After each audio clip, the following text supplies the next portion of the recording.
अस्सलाम वालेकुम गाइस, क्या हाल है। उम्मीद है सब लोग खैर वाफियत से होंगे और खूब मज़े में होंगे और अपने एग्ज़ाम्स की तैयारियां वगैरह कर रहे होंगे। तो वेलकम करता हूं आपको जनाब अपने YouTube channel accounting treatment bye Irfan में। आज का जो हमारा टॉपिक है वो स्टैट्स के स्टूडेंट्स के लिए होगा, जिसमें हमने करना है regression analysis.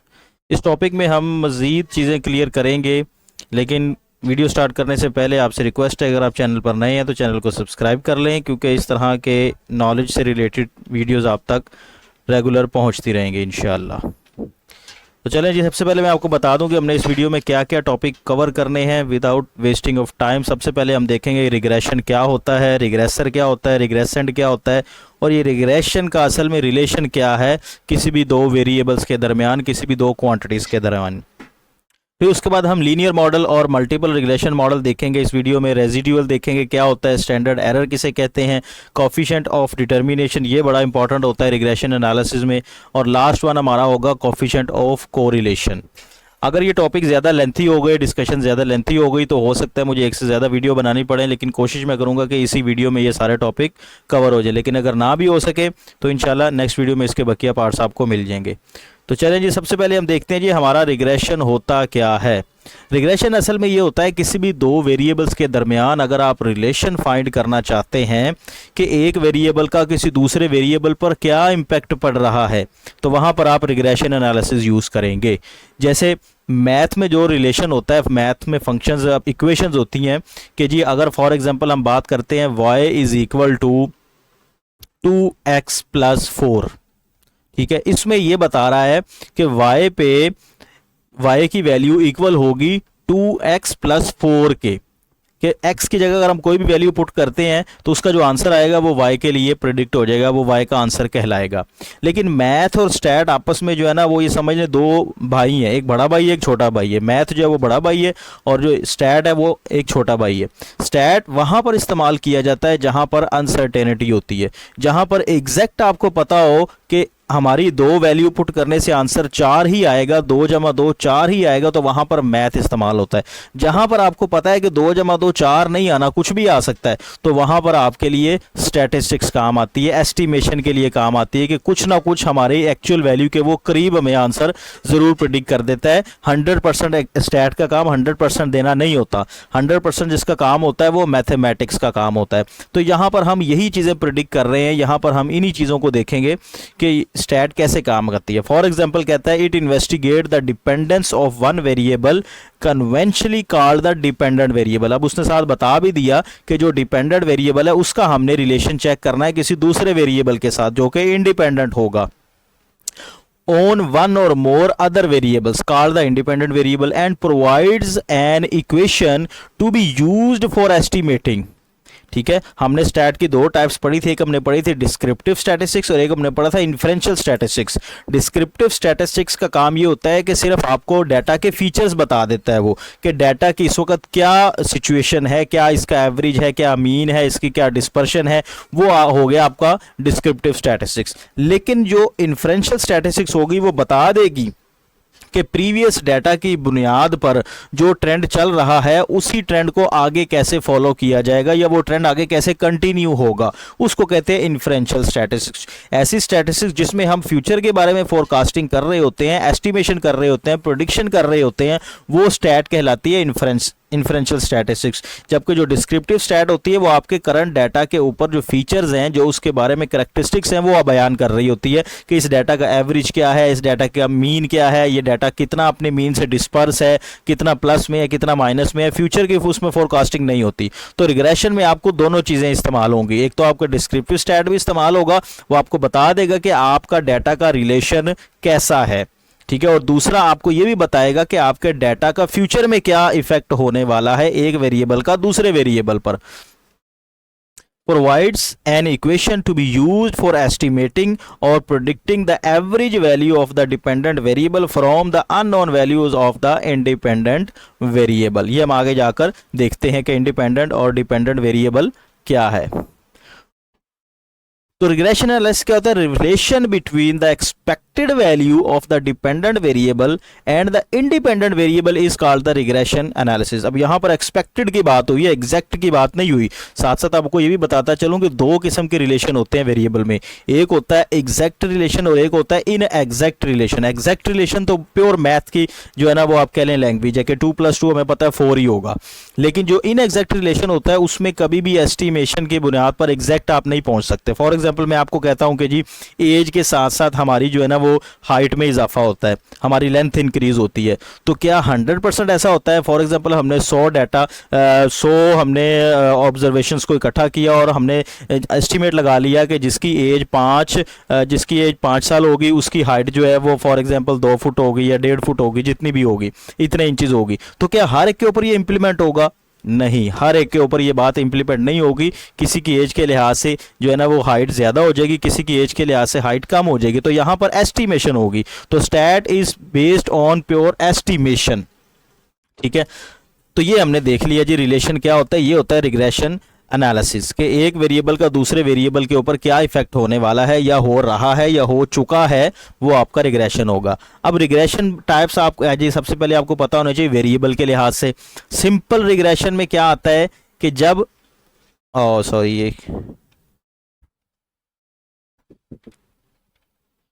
When we study, ये तो जो है ना वो स्लाइड सही नहीं बनी, चलें खैर देख लेते हैं।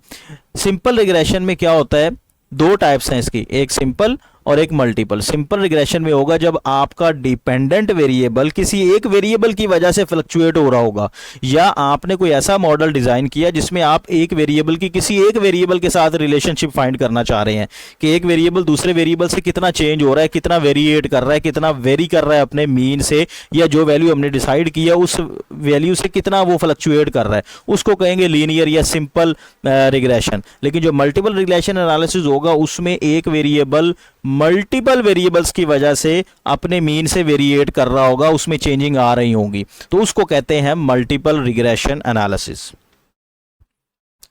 आगे आ जाए जी, अब आ जाए जी टाइप्स ऑफ रिग्रेशन मॉडल। वो जो हमने सिंपल और मल्टीपल पढ़ा, अब सिंपल का मॉडल हम देखेंगे, फिर उसके बाद मल्टीपल मॉडल देखेंगे।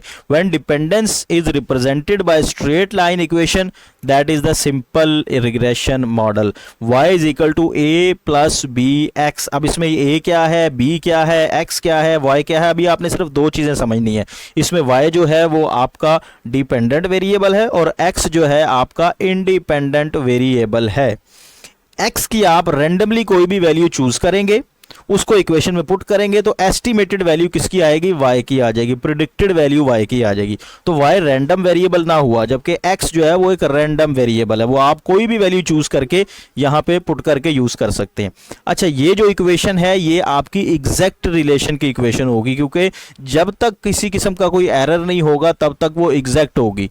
इसका मतलब, इस इक्वेशन का मतलब है कि हमेशा ही ऐसा होगा कि जब भी आप x की कोई वैल्यू पुट करेंगे तो आंसर y का हमेशा ही वो आएगा। जबकि स्टैट में मैंने आपको बताया ऐसा नहीं होता, स्टैट में एस्टिमेशन की जा रही होती है और कुछ एरर्स को एज्यूम किया जा रहा होता है कि वो जीरो हैं, वो एरर नहीं होंगे, तभी हमारी इक्वेशन फिट बैठेगी। वो आगे जाके मजीद हम क्लियर करते हैं। The regression is said to be the linear, otherwise it is said to be the curvilinear. अब कर्वी लीनियर भी आगे जाके हम देखते हैं कि जब ऐसा फंक्शन जिसके अंदर वन वेरिएबल है और वो लीनियर फॉर्म में है, लीनियर फॉर्म में क्या होता है, रिलेशन दो तरह का रिलेशन होता है, या पॉजिटिव रिलेशन है या नेगेटिव है, या वो दोनों चीज़ें बढ़ रही होती हैं या वो दोनों चीज़ें कम हो रही होती हैं। ठीक है, तो उनमें इस तरह का रिलेशन को कहते हैं लीनियर रिलेशन। और ये कर्वी लीनियर रिलेशन का मॉडल आ गया कि जिसमें आपने कोई एक्सपोनेंशियल मॉडल इस्तेमाल कर दिया या आपने कोई डिनोमिनेटर को वेरिएबल को डिनोमिनेटर में ले गए हैं, तो वो आपका क्या कहलाएगा, कर्वी लीनियर मॉडल कहलाएगा। उसको हम आगे जाकर डायग्रामेटिकल भी देखते हैं। The dependent variable is also called the regressand, the predicand and response of explained variable whereas the अब ये इंडिपेंडेंट और डिपेंडेंट वेरिएबल्स के कुछ नाम है जो कि एग्जाम में यूज़ किए जा सकते हैं, इस नाम से वेरिएबल का नाम आ सकता है, तो ये आपने याद कर लेने हैं कि डिपेंडेंट वेरिएबल का कौन कौन सा नाम हो सकता है और इंडिपेंडेंट वेरिएबल का कौन कौन सा नाम हो सकता है। अच्छा, ये हम कर क्यों रहे हैं सारा एनालिसिस? ये सारा एनालिसिस इसलिए कर रहे हैं कि हम अपनी कंपनी में देखना चाहते हैं कि हमारी जो सेल है वो किस चीज़ से चेंज हो रही है। सेल पर मुख्तलिफ वेरिएबल्स अपना इफेक्ट रखते हैं, तो किस किस वेरिएबल का हमारी सेल पर कितना इफेक्ट है, हम उस चीज़ को जज कर रहे हैं, उस चीज़ का एनालिसिस हम कर रहे हैं। अब आ जाता है डिटर्मिनिस्टिक और प्रोबेबिलिस्टिक रिलेशन या मॉडल। वही बात जो मैंने आगे पहले बताई कि जी एग्जैक्ट रिलेशन होगा तो वो डिटर्मिनिस्टिक मॉडल कहलाएगा, जिसमें एक वेरिएबल दूसरे वेरिएबल की वैल्यू को डिटरमिन करेगा और हमेशा ही वही चीज़ बात पूरी होगी। आप जब भी उस वैल्यू को पुट करेंगे तो वही आंसर आएगा, वो चेंज कभी नहीं आ सकता। जिस तरह मैंने पीछे एग्जांपल दी कि हाइट और जो है ना एज का रिलेशन है, ये कभी भी एग्जैक्ट नहीं होगा। ये हाँ, अगर एक वैल्यू एक जैसी आती भी रहेगी लेकिन कहीं ना कहीं जाकर ये चेंज ज़रूर हो जाएगी किसी ना किसी वेरिएबल की वजह से। आप वेरिएबल सेम पुट करेंगे, आप कहेंगे फॉर एग्जांपल ये एक बंदे की एज है 10 साल, तो आप 10 साल वाले जितने भी पुट करेंगे सम टाइम वो वैल्यू सेम ही आती जाएगी कि जी हाइट आ रही है 5 फुट 10 इंच 5 फुट 10 इंच, लेकिन एक वक्त ऐसा आएगा कि वो 5 फुट 15 इंच हो जाएगी वो, या पूरी 5 फुट हो जाएगी। तो इसको कहते हैं इन एग्जैक्ट रिलेशन। लेकिन मैथ में ऐसा नहीं होता। मैथ में हमेशा जब भी आप वेरिएबल की वैल्यू पुट करेंगे वो हमेशा वही आंसर देगा, वो कभी चेंज नहीं हो सकता। उसके एग्जाम्पल्स क्या हैं? उसके एग्जाम्पल अगर आप ये देखना चाहें, ये एग्जाम्पल, इसी को आप एग्जाम्पल जो है ना डिटर्मिनिस्टिक मॉडल कर सकते हैं। या और एग्जाम्पल आप फॉर एग्जाम्पल एरिया के एग्जाम्पल ले लेते हैं। एरिया का क्या फार्मूला होता है? लेंथ मल्टीप्लाई विड्थ, ठीक है। या सरकमफेरेंस ऑफ सर्कल जो होता है उसका एरिया फार्मूला क्या होता है? पाई आर स्क्वायर। अब जब भी आप आर की कोई भी वैल्यू इसमें पुट करेंगे हमेशा एक आंसर आएगा और वो कभी भी चेंज नहीं होगा। मिसाल के तौर पे आर की वैल्यू जब भी आप 10 पुट करेंगे तो जो आंसर आएगा हमेशा वही आंसर रहेगा, वो कभी भी चेंज नहीं होगा। लेकिन जो हमारा प्रोबेबिलिस्टिक मॉडल होता है उसमें चांसेस हैं कि वो चेंज आ जाए, चांसेस होते हैं कि वो आंसर वो ना आए। क्यों? क्योंकि हम कर ही एस्टिमेशन रहे हैं। हमने अगर हमें प्योर पता होता कि एक वैल्यू के पुट करने से दूसरे पे क्या इफेक्ट आएगा तो हम मैथ ना इस्तेमाल कर लेते। तो यहाँ पे मैथ नहीं, यहाँ पे स्टैट होगा। अब यहाँ पे हम बता देते हैं कि जी ए क्या है, बी क्या है और एक्स क्या है। Where a is the value of y when x equal to 0 and is called the y intercept. अब इसको मिसाल के तौर पे समझें कि हमने कहा जी एक वाई है, कंपनी की सेल है। कंपनी की सेल इफेक्ट कर रही है उसी कंपनी की एडवर्टीजमेंट पॉलिसी से। जितनी एडवर्टीजमेंट पॉलिसी स्ट्रॉन्ग होगी आप कह लें उतनी ही उस कंपनी की क्या होगी? सेल इंक्रीज हो जाएगी, ठीक है। अब यहाँ पे अगर हम एडवर्टीजमेंट को पूरे का पूरा 0 कर देते हैं, हम कहते हैं जी एडवर्टीजमेंट हमने नहीं करनी, हमने सारी पॉलिसी एडवर्टीजमेंट की 0 कर देनी, हम कोई भी पैसा एडवर्टीजमेंट पे नहीं लगाएंगे, तो क्या कंपनी की सेल 0 हो जाएगी?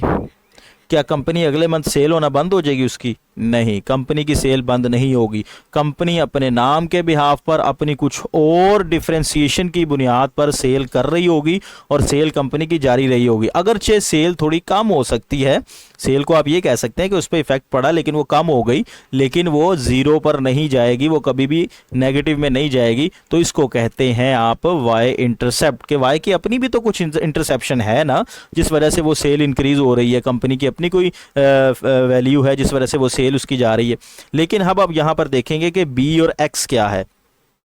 अब बी को कहते हैं कोफिशिएंट ऑफ रिग्रेशन, कि उस रिग्रेशन का जो कोफिशिएंट है y पर due to change in x is known as b, beta.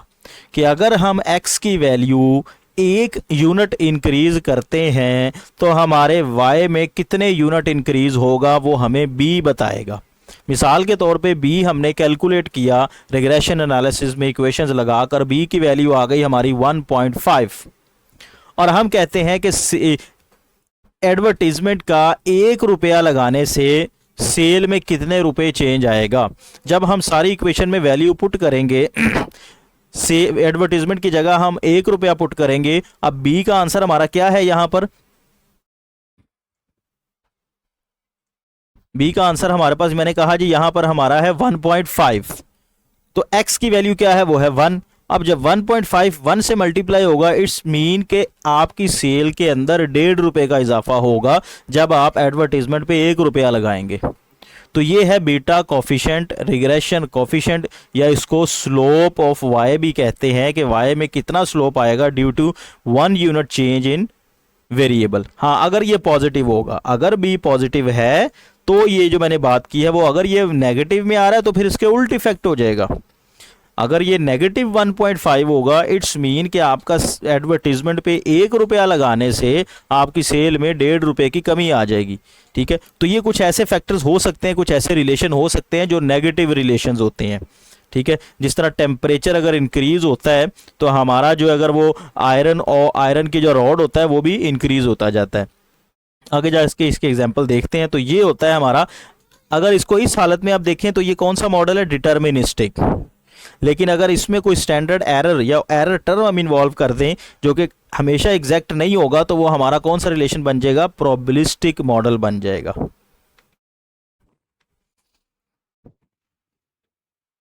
जी,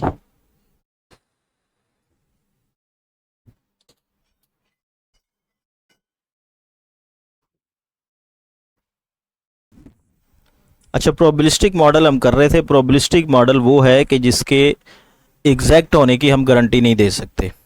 ठीक है, हमने पास्ट डाटा का एनालिसिस किया, उस डाटा से हमें जो इन्फॉर्मेशन मिली हमने उससे एक मॉडल डिज़ाइन करके रख दिया। हमने कहा जिस तरह की इन्फॉर्मेशन पास्ट में आती रही है उससे ही मिलती जुलती इन्फॉर्मेशन आपको फ्यूचर में भी मिलेगी, इस मॉडल से ये हासिल होगा। इसको कहते हैं प्रोबेबिलिस्टिक मॉडल।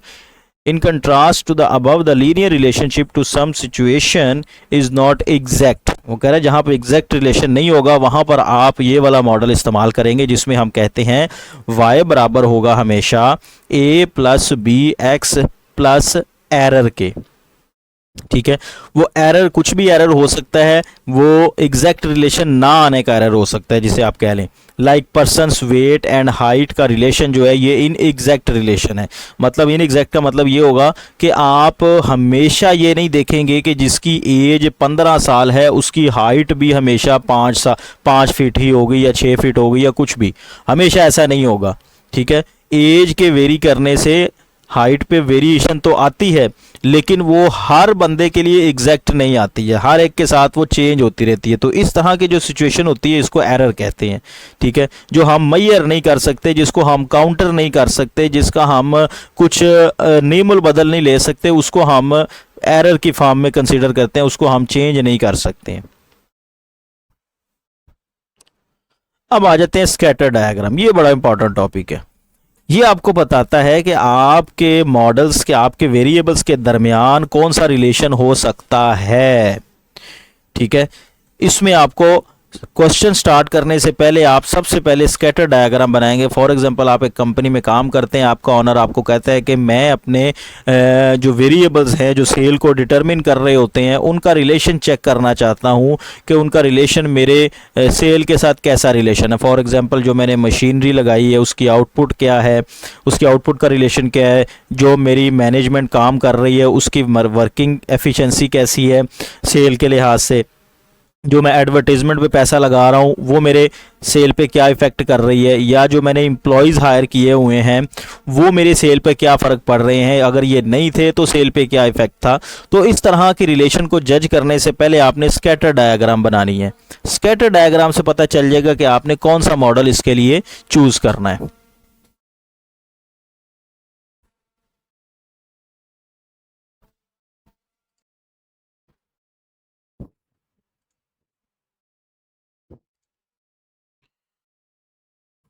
अच्छा जी, अजान हो रही थी। चलें जी, स्कैटर डायग्राम। तो फर्स्ट स्टेप हमारा क्या होगा, क्वेश्चन स्टार्ट करने से पहले, मॉडल फिटिंग करने से पहले कि हमारे इन वेरिएबल्स के दरमियान कौन सा मॉडल फिट होगा, हम स्कैटर डायग्राम बनाते हैं। स्कैटर डायग्राम का मतलब क्या होता है कि आपने एक्स एक्सिस पर एक्स वेरिएबल लेना है यानी कि इंडिपेंडेंट वेरिएबल लेना है, और वाई एक्सिस पे आपने डिपेंडेंट वेरिएबल्स की जो जो वैल्यूज़ गिवन हैं वो वैल्यूज़ आपने लगाकर डॉट लगाने हैं कि कहाँ पर एक कम्बिनेशन से कहाँ पर एक डॉट बनता है। वो आई होप कि आपको बनाना आता होगा कि किस तरह से डायग्राम बनाई जाती है।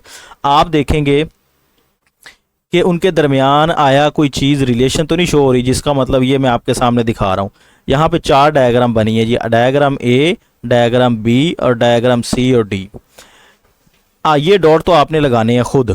जब आप पूरी डॉट लगा लेंगे उसके बाद आपने रफली एक स्ट्रेट लाइन ड्रॉ करनी है उन डॉट्स के दरमियान, ठीक है। वो फ्रीली होगी, रफली होगी, कोई इसका हार्ड एंड फास्ट रूल नहीं है। आपने एक लाइन ड्रॉ करनी है, लेट्स सपोज हमने यहाँ पे ये लाइन ड्रॉ की। अब हमने ये देखना है कि इस लाइन के इर्द गिर्द कोई क्लस्टर्स बन रहे हैं इन डॉट्स के। अगर कोई क्लस्टर बन रहे हैं इस डॉट के तो it's mean there is a linear relationship between these two variables, ठीक है। अब वो लाइन सीधी ऐसे भी हो सकती है और ऐसे भी हो सकती है। ये दोनों सूरत हाल में इसका मतलब इन दोनों के दरमियान लीनियर रिलेशनशिप एग्जिस्ट करता है। हमें लीनियर मॉडल यहाँ पर लगा लेना चाहिए, लीनियर मॉडल इसके लिए हमें बेस्ट सूट करेगा। लेकिन अगर कोई लाइन ऐसी बन रही है जो ऐसी थोड़ी सी कर्व हो रही है, थोड़ी सी तिरछी आ रही है, तो इट्स मीन यहाँ पर लीनियर रिलेशनशिप का मॉडल फिट नहीं बैठेगा। हमें कोई कर्व लीनियर वाला मॉडल यूज करना पड़ेगा, जो आगे जाके हम देखेंगे कौन कौन से हैं। लेकिन अगर कोई डायग्राम ऐसी बन रही है कि जिसमें कोई क्लस्टर, कोई लाइन नहीं बन रही, ना हम लाइन ऐसे बना सकते हैं, ना हमारी लाइन ऐसे आ रही है, तो ना हमारी लाइन के दरमियान ऐसे आ रहा है, ठीक है। तो इसका मतलब there is no relationship between these two variables which you have to choose for regression analysis.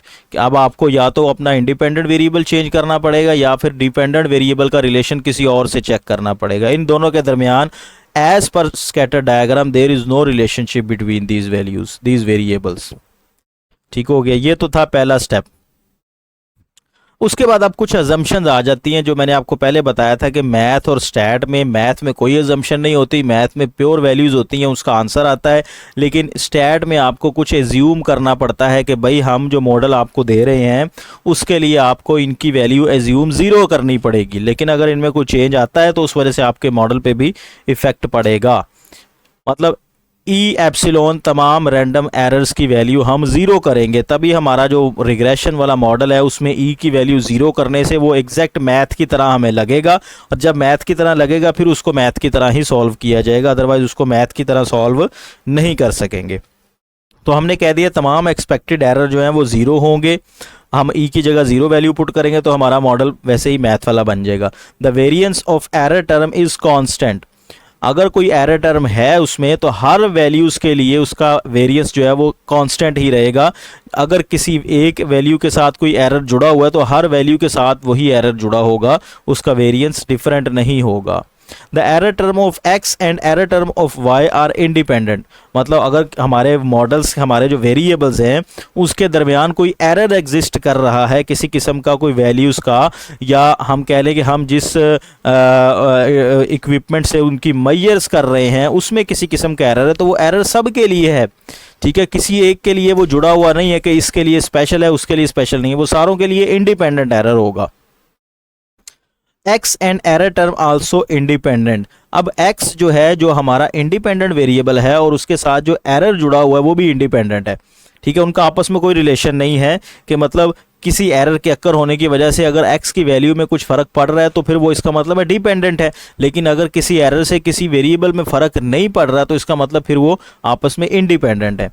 तमाम एरर्स का मतलब है कि तमाम डिस्ट्रीब्यूशन हम नॉर्मल कंसीडर करते हैं, अब नॉर्मल नहीं कंसीडर करते। जैसे हमने पढ़ा था कि हमारे डिस्ट्रीब्यूशन के अंदर कुछ आउटर लेयर हैं तो उनको पहले से आपने रिमूव कर देना है, तो हमारी डिस्ट्रीब्यूशन तमाम की तमाम नॉर्मल ही कंसीडर होती है। वो किसी किस्म का दबाव का शिकार नहीं होती या उस पर कोई एक्सटर्नल इफेक्ट नहीं होता फिर जाके वैल्यू होती है। जैसे फॉर एग्जाम्पल अगर हमने डाटा ले लिया कोरोना के ईयर में किसी अपनी सेल का, एडवर्टीजमेंट का, तो वो एक किस्म का एबनॉर्मल है, वो नॉर्मली डिस्ट्रीब्यूटेड नहीं होगा डाटा, क्योंकि उस ईयर को नॉर्मल कंसीडर नहीं किया जाएगा। उसमें जो भी सेल होगी वो या तो बहुत डाउन होगी या तो किसी सेक्टर की बहुत ही ज़्यादा होगी। जैसे फॉर एग्जांपल मेडिकल सेक्टर देख लें तो उसमें मेडिसिन सेक्टर जो है ना वो बूम पे चला गया था, लेकिन जबकि दूसरे सेक्टर हम देख लें तो वो डाउनवर्ड चले गए थे। तो अगर हम कोरोना के ईयर में मेडिसिन सेक्टर के जो है वो वैल्यूज़ लेंगे तो वो बहुत ज़्यादा फ्लक्चुएट कर रही होंगी, लेकिन अगर हम किसी दूसरे प्रोडक्ट की हम वो प्राइजेस वगैरह लेंगे तो वो बहुत ज़्यादा डाउनवर्ड होंगी। तो इस तरह की सिचुएशन को नहीं लेना, इसको कहते हैं नॉर्मल डिस्ट्रीब्यूशन। हमने नॉर्मल डिस्ट्रीब्यूशन लेनी है वैल्यू, तब जाके हमारा रिग्रेशन एनालिसिस सही होगा। अब जो आ रहा है सबसे important topic, principal of least square. अब मैथमेटिकली काम शुरू होना है, क्योंकि हमने पहले एज्यूम कर लिया कि तमाम एरर 0 हैं। जब तमाम एरर 0 हो गए तो हमारा जो रिग्रेशन मॉडल था वो मैथमेटिकल मॉडल से लगने लग गया। तो अब हम इसके ऊपर मैथमेटिकल ऑपरेशंस परफॉर्म करेंगे। लीस्ट स्क्वायर कहता क्या है? लीस्ट का मतलब कम और स्क्वायर का मतलब जब आप किसी वैल्यू का स्क्वायर ले ले तो वो कम से कम आना चाहिए।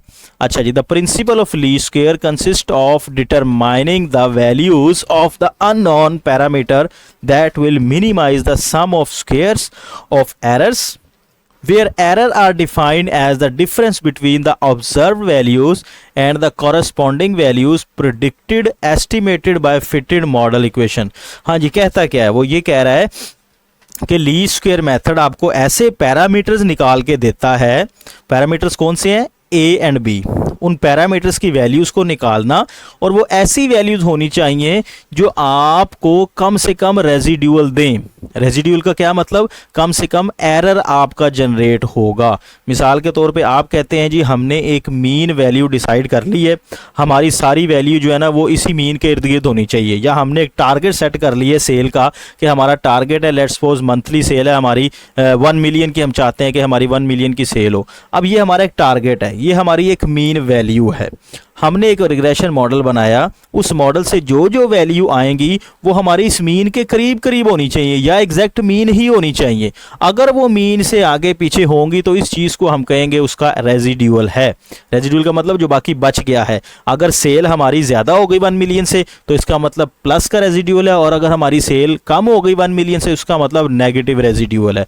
तो रेजिड्यूअल जो होता है वो कम से कम होना चाहिए, मतलब वो जीरो होना चाहिए। लीस्ट स्क्वायर कहता है कि वो आपका रेजिड्यूअल हमेशा जीरो होना चाहिए, तब जाके आपका जो मॉडल है वो बड़ा एग्जैक्ट मॉडल बैठेगा, बड़ा फिट मॉडल बैठेगा। ठीक हो गया। अब उसको कैलकुलेट करने के लिए आपके पास जो है ना वो डेरिवेटिव की ऑप्शन होती है कि आपने डेरिवेटिव लेना होता है इस लीनियर मॉडल का। जो मॉडल आपने सेट किया, जो लीस्ट स्क्वायर ने हमें बताया कि जी ये हमारा वो लीनियर रिग्रेशन मॉडल है, y is equal to A plus B x plus E को आप इग्नोर कर दें क्योंकि ई आपने एज्यूम किया था 0, तो जब यहां पे अब 0 पुट करेंगे तो वो वैसे ही खत्म हो जाएगा। According to the principle of least square, we determine those values of a and b which will minimize the sum of squares of the residual। जो कम करेंगी हम वैल्यू ही वो निकालेंगे जो कम करेंगी। अगर वो कम नहीं आ रही, इट्स मीन जो आपका मॉडल आपने सिलेक्ट किया वो मॉडल आपके लिए बेस्ट नहीं है, जो फ्यूचर में आपको अच्छी फोरकास्टिंग नहीं करके देगा।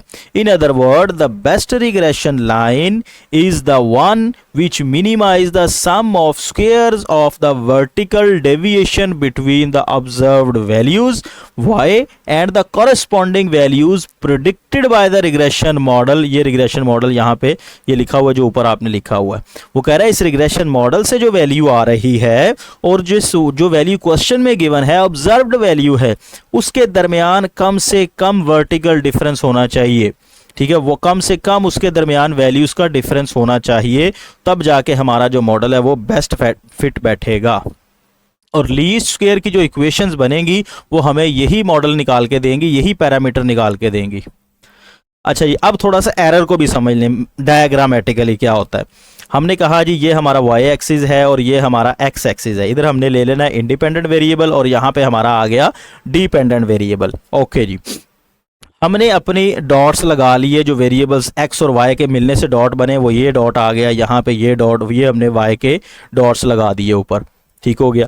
अब हमने एक रिग्रेशन इक्वेशन ड्रॉ की और रिग्रेशन इक्वेशन से हमने एक वैल्यू निकाल ली। वो हम आगे जाके देखेंगे किस तरह से आपने रिग्रेशन से वैल्यूज निकालनी है। अभी यहाँ पर आप जस्ट अंडरस्टैंडिंग करें, ये आपका रिग्रेशन मॉडल है। a is equal to A plus B x is equal to y hat. Y hat का मतलब आपने एस्टिमेट कर ली है सारी वैल्यू कि अगर x ये होगा तो हमारी वैल्यू ये होगी, अगर x ये होगा तो हमारी वैल्यू ये होगी। ये आपने एस्टिमेट कर लिया और एस्टिमेशन से आपकी ये एक लाइन ड्रॉ हो गई, वो एस्टिमेशन पॉजिटिव में जा रही है, इसका मतलब परफेक्ट लीनियर रिलेशन हमें पता लग गया जी, ये हमारी लाइन यहाँ पे आ गई।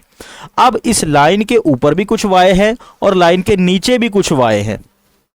ठीक है, जो लाइन के नीचे y हैं वो तो आपके मॉडल में क्लियर हो जाएंगे, मतलब आपने जो वैल्यू एस्टिमेट करके दी है अपने ऑनर को वो आपकी ज्यादा आ रही है उससे जो आपके ये वाली नीचे वाली वैल्यूज है। फॉर एग्जाम्पल आपने जो ट्रेंड लाइन जस्ट की, फॉर एग्जाम्पल यहाँ पे आंसर आ रहा है 5, तो नीचे वाले का आंसर क्या होगा 4। इसका मतलब आपने इसको कवर कर लिया। ठीक ठीक है। ऑब्जर्व वैल्यू 4 थी जबकि मीन वैल्यू हमारी जो है ना वो लेट से 5 थी। तो हमारी जो लाइन के दरमियान 5 आया, यहाँ तक तो हमने एडजस्ट कर लिया। हमने कहा जी ठीक है, हमारा जो रिग्रेशन मॉडल है यहाँ तक तो उसको एक्सप्लेन कर रहा है, यहाँ तक तो रिग्रेशन मॉडल ने हमारा एरर पकड़ लिया कि भाई यहाँ तक मैं आपकी वैल्यू दे दूंगा, आप जो वैल्यू मेरी इक्वेशन में पुट करोगे वो आपको यहाँ तक वैल्यू पहुँचा देगा। लेकिन ये जो इससे ऊपर वाला एक वाई आ रहा है, यहाँ से लेके यहाँ तक जो वाई है, इसको हमारा मॉडल पकड़ नहीं सका। इस वैल्यू से नीचे हमारा मॉडल तो यहाँ पे खत्म हो रहा है, तो ये वैल्यू ऊपर आ रही है, तो इसको हम कहेंगे ये हम एक्सप्लेन नहीं कर पाए, ये हमारा अनएक्सप्लेन्ड बन गया। ठीक है। आगे जाके हम यही चीज़ करेंगे कि आगे जाके पता लगे एक्सप्लेन्ड एरर क्या है, अनएक्सप्लेन्ड के एरर क्या है। तो ये जो नीचे वाला एरर था ये तो हमने एक्सप्लेन कर दिया, ये हमारा क्या बन गया, एक्सप्लेन्ड एरर। जबकि ऊपर वाला हम एक्सप्लेन नहीं कर पाए, मतलब हमारा रिग्रेशन मॉडल देखें ना नीचे है, हमारी जो ट्रेंड लाइन है ऐसे जो इंक्रीज हो रही है वो इस पॉइंट से नीचे है, तो इसका मतलब ये हमारी पहुंच में नहीं है। तो इसको कैसे रिप्रेजेंट करेंगे, y is equal to y hat, और वाई हैट की वैल्यू क्या है, a प्लस बी एक्स। यहाँ पे माइनस कैसे आया, हमें पता है कि y माइनस वाई हैट जो होता है ये रेजिड्यूअल एरर कहलाता है। ठीक है, इसको हम कहते हैं एरर। तो अगर हम यहाँ पे ये वाई हैट की जगह पूरा का पूरा मॉडल फिट कर दें a प्लस बी एक्स, तो ये बाहर ये वाले माइनस की वजह से अंदर वाला भी माइनस हो जाएगा, तो ये हमारा एरर टर्म कहलाएगा। ठीक है, जो लीस्ट स्क्वायर मेथड है वो इस एरर टर्म को कम से कम करके देता है, वो ऐसे ही अल्फा बीटा निकालता है कि जिससे ये हमारा एरर टर्म कम होगा। ठीक है, आई होप कि आपको ये अंडरस्टैंड हो गया होगा, क्योंकि आगे जाके बड़ा ये इस्तेमाल होने वाला है। चलें जी, अब नॉर्मल इक्वेशन को ड्राइव करना है आपने, ये बड़ा इंपॉर्टेंट टॉपिक है। ठीक है, क्योंकि हर जो मॉडल की इक्वेशंस आपके लिए याद रखना बड़ा मुश्किल है कि भाई अगर सिंगल वेरिएबल होगा तो उसकी इक्वेशन क्या बनेगी, अगर 2 वेरिएबल होगा तो इक्वेशन क्या है, वो याद रखना वो तो बहुत मुश्किल है। उससे बेहतर अगर आपको वो फार्मूला ही मिल जाए जिस फार्मूले से आपने वो इक्वेशन ड्राइव करनी है, तो आप 2 मिनट लगाकर एग्जाम में अपनी इक्वेशन ड्राइव करें और वो इक्वेशन को चुप करके वहां पे पुट कर दें और उसको सॉल्व कर लें। जी, सबसे पहले हमने कहा जी हमारा जो रेजिड्यूअल है लीस्ट स्क्वायर का, हमने क्या कहा था, रेजिड्यूअल उसको कम से कम करता है, उसके स्क्वायर को मिनिमाइज करता है। तो हमने यहां पर वही ले लिया y माइनस वाई हैट। असल में y माइनस वाई हैट क्या है, एरर है, उसका हमने स्क्वायर लिया। तो यहां पे वो इक्वेशन आनी चाहिए थी, चले है। असल में क्या है, y माइनस वाई हैट, इसका हम कर लेते हैं यहां पे स्क्वायर, ये हमारा एरर है। इसको हम क्या कहते हैं, एरर। इसको s से भी शो किया जाता है। ठीक है, रेजिड्यूअल। हमने क्या करना है, इसका डेरिवेटिव लेना है। ठीक है, इस पूरी इक्वेशन का हमने फर्स्ट डेरिवेटिव लेना है विद रिस्पेक्ट टू a, क्योंकि इसके अंदर a यूज हुआ। अगर हम a हैट की वैल्यू पुट करें तो ये a हैट आ गया हमारा सारे का सारा।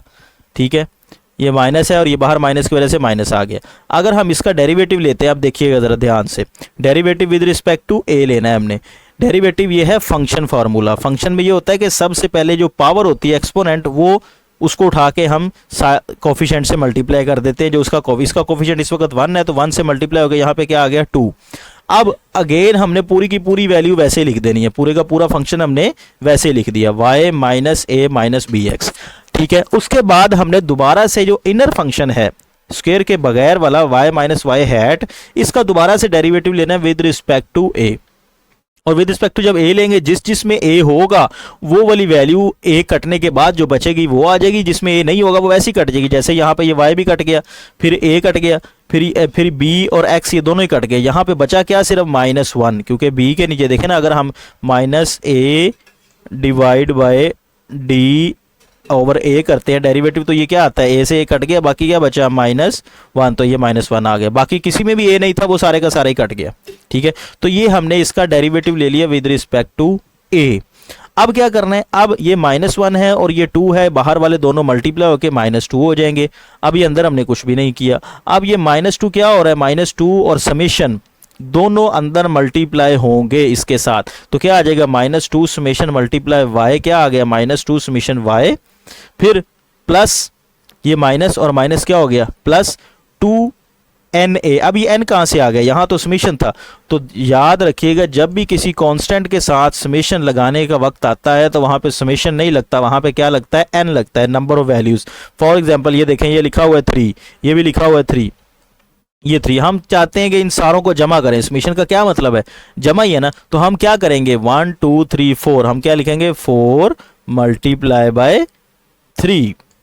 तो ये क्या बन गया, n मल्टीप्लाई बाय ए क्या है, कांस्टेंट है, क्योंकि ये सारों का सारा सेम ही है, 3 3 3 3, ये कांस्टेंट है। तो जब भी कांस्टेंट को जमा करने का वक्त आता है तो वहां पे समीशन नहीं लगाते, वहां पे क्या लगाते हैं, n लगाया जाता है। तो इसीलिए यहाँ पे n लगा दिया, ठीक है। उसके बाद फिर अगली वैल्यू माइनस बी एक्स है, इसको आपने -2 समीशन से जब मल्टीप्लाई किया, आंसर क्या आ गया, +2b समीशन x, और डेरिवेटिव में इक्वल टू 0 एज्यूम किया जाता है। अब उसके बाद ये वाली वैल्यू y को हमने उठा के इक्वेशन के दूसरी तरफ ले जाना है, क्योंकि हमारा जो मॉडल था वो क्या था, y is equal to a plus B x. हम इस y और 2y को उठा के दूसरी तरफ ले जाते हैं, तो ये क्या हो जाएगा, माइनस था, उधर जाके क्या हो जाएगा, ये प्लस हो गया। अब ये 2 किधर गया, सारों में 2 था। तो मैथ का रूल है कि जब एक ही काम आप इक्वेशन के दोनों तरफ करते हैं तो उससे इक्वेशन पे कोई फर्क नहीं पड़ता, वो बैलेंस ही रहती है। तो हमने पूरी इक्वेशन को 2 से डिवाइड कर दिया, तो हमारे पास आंसर क्या आ गया, summation y n a plus B x. अगर आप गौर करें तो ये पहली नॉर्मल इक्वेशन बन गई है। याद रखने की जरूरत नहीं है, इस तरह अगर आप करेंगे तो आप जितनी मर्जी नॉर्मल इक्वेशन बना लें, ठीक है। अगर आप ये तो सिंगल वेरिएबल मॉडल है ना, 2 वेरिएबल मॉडल होता तब भी यही प्रोसीजर करना था, 3 वेरिएबल मॉडल होता तब भी यही प्रोसीजर करना था। लेकिन उसमें जो डेरिवेटिव आपने लेना था, पहले विद रिस्पेक्ट टू ए, फिर विद रिस्पेक्ट टू बी, फिर विद रिस्पेक्ट टू सी। जितने रिस्पेक्ट से आप करते जाएंगे उतनी ही आपकी इक्वेशंस ड्राइव होती जाएंगी। अब आ जाए जी आगे सेकंड इक्वेशन। सेकंड इक्वेशन पे भी आपने वही किया, डेरिवेटिव लिया विद रिस्पेक्ट टू बी, ठीक है। डेरिवेटिव लेने से मैंने आपको ये ऊपर लिख दिया कि जी ये आपने इसका डेरिवेटिव लिया है। ये क्या है, एरर टर्म है। एरर क्या है, y minus y hat. Y hat की जगह आपने पूरी के पूरा मॉडल फिट कर दिया, ठीक है। अब आपने जब इसका डेरिवेटिव लिया, ये 2 उठा के पीछे आ गया, और y minus A minus B X into minus X आ गया, ठीक है। अब माइनस एक्स क्यों आया, क्योंकि हम रिस्पेक्ट टू बी ले रहे हैं, ठीक है। जब बी रिस्पेक्ट लेंगे तो ये भी कट जाएगा, ये ए भी कट जाएगा, इधर से एक्स बच जाएगा और बी से बी कट जाएगा, क्योंकि विद रिस्पेक्ट टू हम बी कर रहे हैं ना, तो एक्स बच गया। एक्स के साथ ये माइनस था तो माइनस एक्स बच गया। अब माइनस एक्स मल्टीप्लाई हो जाएगा 2 के साथ, तो 2 के साथ जब मल्टीप्लाई होगा तो ये क्या आ जाएगा, 2 summation x minus 2 summation x. और 2 समीशन एक्स को जब बारी बारी आप इनसे मल्टीप्लाई करेंगे तो फिर ये आपके पास नीचे ये वाली फॉर्म आ जाएगी, 2 minus summation x y plus 2a summation x। अब यहां पर भी a है, यहां पर हमने n क्यों नहीं लगाया, यहां पर n इसलिए नहीं लगाया क्योंकि समीशन के साथ हमारा x मौजूद था, ठीक है। तो समीशन के साथ जब x आ गया तो फिर हम समीशन ही यूज करेंगे, फिर n यूज नहीं करेंगे। सेकंड आ गया जी 2b समीशन x स्क्वायर, क्योंकि x है और ये भी x है, ये दोनों मल्टीप्लाई होंगे तो x x की पावर स्क्वायर हो जाएगी। अब ये 2 उसी तरह खत्म हो गया, सबको 2 से डिवाइड कर दिया, खत्म हो गया। और ये जो y वाली वैल्यू इसको उठा के इक्वेशन के हम इस तरफ ले गए ताकि हमारी एक इक्वेशन बन जाए, 0 उसमें से खत्म हो जाए, तो ये आपकी दूसरी नॉर्मल इक्वेशन ड्राइव हो गई। ये इंपॉर्टेंट बड़ा टॉपिक था इसमें कि जो आपको याद रखना चाहिए कि किस तरह से नॉर्मल इक्वेशन आप ड्राइव कर सकते हैं। अब एक शॉर्टकट मेथड है, अगर आपको इक्वेशन याद नहीं होती या ड्राइव करना आपको मुश्किल लग रहा है तो आप क्या करें, डायरेक्ट बीटा का फार्मूला यूज कर लें आप। लेकिन ये होगा सिंपल रिग्रेशन मॉडल में, जिसमें एक वेरिएबल है और एक इंडिपेंडेंट और एक डिपेंडेंट वेरिएबल है, ठीक है। वहां पर ये फार्मूला यूज होगा, अदरवाइज ये किसी और मल्टीपल रिग्रेशन मॉडल में ये फार्मूला यूज नहीं होगा। अब ये फार्मूला उसी तरह नॉर्मल इक्वेशंस को उन्होंने नॉर्मलाइज किया, नॉर्मलाइज करने के बाद उन्होंने ये फार्मूला ड्राइव कर दिए जो कि ये आपके सामने है। इसी तरह अल्फा का फार्मूला है, अल्फा का फार्मूला निकालेंगे तो आप जब ये दोनों वैल्यूज निकाल लेंगे और अपनी रिग्रेशन लाइन में पुट करेंगे तो आपका मॉडल फिट हो जाएगा। अब आ रही है जी प्रॉपर्टीज। प्रॉपर्टीज बड़ी इंपॉर्टेंट है, ठीक है, ये आपने याद रखनी है, एग्जाम में अक्सर पूछी जाती हैं। The least square regression line always goes through the point the mean of the data. जो रिग्रेशन मॉडल आप जो अल्फा बीटा निकाली है आपने, लीस्ट स्क्वायर हमेशा उनको मीन के अंदर से गुजारता है, मतलब मीन की वैल्यूज को जरूर अपने कैलकुलेशन में वो कंसीडर करता है, जिससे हमारा जो डाटा आता है वो ज्यादा स्ट्रॉन्ग हो जाता है। The sum of the deviation of the observe values of y from the least square regression always equal to 0, ठीक है, हमेशा ये इक्वल टू 0 आएगा। y minus y hat equal to 0 आ गया, ठीक है। द सम ऑफ द इससे अच्छा ये आपके क्वेश्चन की एक्यूरेसी को भी बताता है कि आपका क्वेश्चन कितना अच्छा फिट किया, आपने कोई गलती तो नहीं कर दी उसमें। अगर आपका y minus y hat equal to 0 आ रहा है सम करने से, तो इट्स मीन आपने क्वेश्चन में कोई गलती नहीं की, आपका क्वेश्चन ठीक चल रहा है। The sum of the square of deviation of the observe values from the least square regression line is minimum. अब ये मिनिमम बच्चों को बड़ा कंफ्यूज करता है कि भाई मिनिमम क्या, मिनिमम किससे, मिनिमम क्या समझ आ रही है।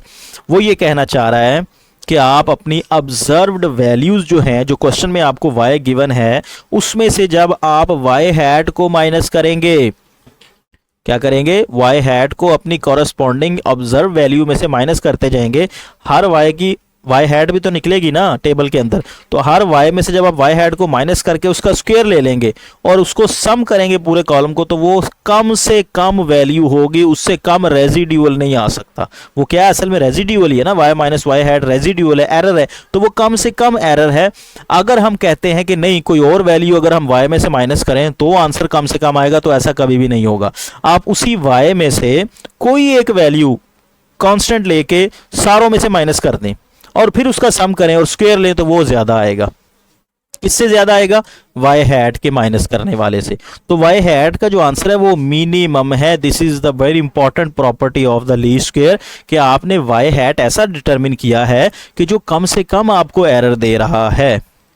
The least square regression line obtained from the random sample is the line of best fit। ठीक है, लीस्ट स्क्वायर की जो लाइन है जिसने पैरामीटर जो निकाल के दिए हैं लीस्ट स्क्वायर ने, वो बेस्ट फिट होगी for population parameter alpha and beta. असल में अल्फा बीटा पॉपुलेशन पैरामीटर है और ए और बी सैंपल पैरामीटर है।